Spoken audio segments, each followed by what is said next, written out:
Ernie's one of my favorite people on the planet. Yeah. He. So I'll tell you a quick story. Ernie's story, Cleveland story. It was my second. So I got to. No, it was my first year in Cleveland, '92, and there was like a group of us sharing this office, the Slappies. It was the Slappy Den. And it was one office, a small office for normal people. They had 3 of us in it. I'll never forget, it was real early in the morning. Ernie shows up, and it's March 31st of 1992. Started league, New Year League. It's my birthday. Oh, March 31st. It's my March dad's 31st. birthday. I saw it in our Really? notes, yeah. But you know who else's birthday it is? Ernie's. Ernie's. We have the same birthday. Ernie walks in, and again, now mind you, I was just getting to know Ernie, and Ernie's this guy that no one knew. Even those of us that worked with him early on, he was this man of mystery.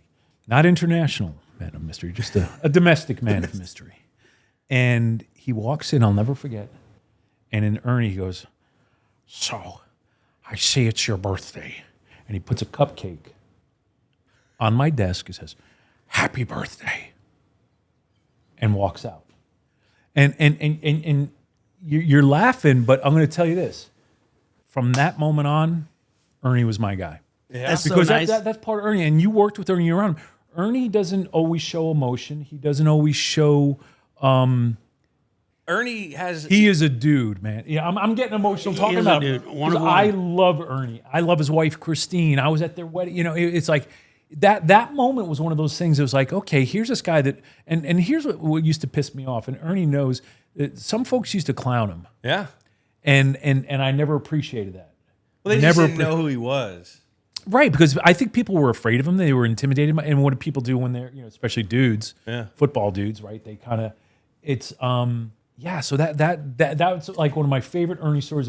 From that moment on, I knew who Ernie was.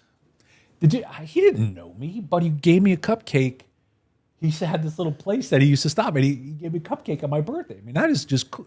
Again, it probably sounds weird, but What's it like? We That love rocks. Ernie. And your Ernie impression, That's perfect. spot on. How is watching this game? Like, what's watching a game like, a whole game like with Ernie? it's awesome. Kill the Because- fly on the wall. So we literally sat next to each other in the coach for those 9 seasons, every single game. And, he's on the phones, and he had a special switcher. So here's the thing. Ernie had his headphones, but he has a special switcher where he could be on offense, defense, or special teams, like the head coach. He had a head coaching headset, okay? But he also had the bat phone. There's always, how they have the sideline to phone, the red phone? Yeah. Ernie had the bat phone. It was right in front of him. And Ernie, so much of our situational football, and again, I don't know if this has ever been talked about, maybe it has, but so much of our situational football and Bill's attention, on-field, in-game attention to situational football and potential situations was Ernie Adams. 100%. And Ernie would say, "Hey, Bill, don't forget XYZ."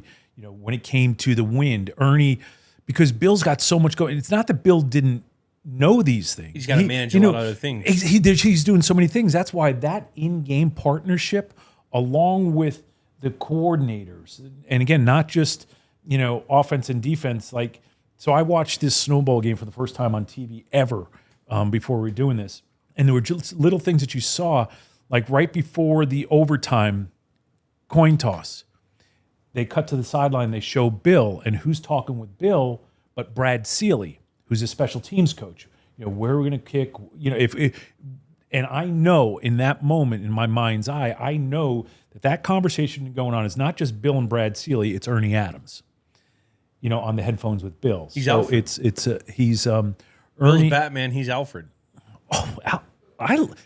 Clearly There you've it is. said this before, Never. but man, No, that's that first is time I think. outstanding. Spot on. When Bill has to go out and do it, but Alfred's back in there. Hey, you got a guy over here, dude. Wow, look at you. It's kind of what it is. Spot on. You said you're not word man, but you just pulled Alfred out. That's Oh, big time. movie word, man. See, I never saw the Batman movies. I Read the comic books You gotta listen. I saw the old series back in when with the pow and the Holy wham. Toledo, Batman. exactly. There's this one part I'll never forget. When we were up in the press box, I remember sitting next to Ernie, and Ernie had towels with him. Ernie was always prepared. I don't know if Ernie was ever a Boy Scout. He was, wasn't he? But I bet he is the most prepared person. What were the towels for? Because inside the the coach's booth, the windows would fog up and steam up. So if there was ever rain or snow because of the heat inside, the windows would fog up. So Ernie's up there doing the windows while he's watching the game, cursing. Ernie is a great cursor because Really? Oh, Ernie keeps it PG on Games with Names. But see, the thing is, he's not a wasteful cursor. Right? Yeah, when he swears, It's points he's of gonna make emphasis. Oh yeah, he makes it count. But there was some cursing going on when he's trying to clean windows and do his job and look at things and be on the headset with Bill. But during that game especially, because the snow, you literally, like the game tying field goal. I don't know if any of us really fully saw the ball the whole time. Yeah, cross the crossbar.